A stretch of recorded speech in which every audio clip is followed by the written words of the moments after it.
في سنة 1961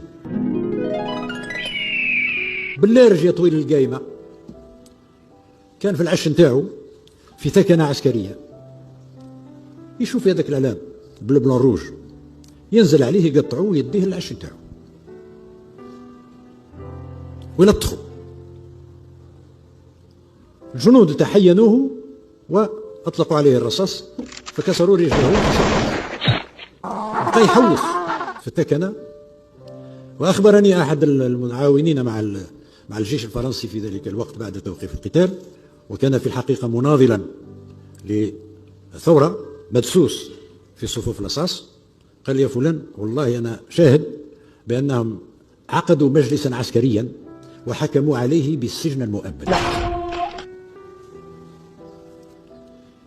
وكان لي الحظ أنني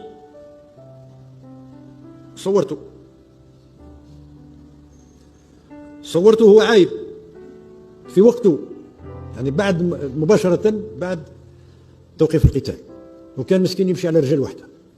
حكمناه وداويناه وارتاح ولا طار العش نتاعو وبدا يعرش علينا من فوق. هذا الصورة نتاعو موجودة عندي، على كل حال يمكن نعطيها لكم فيما بعد.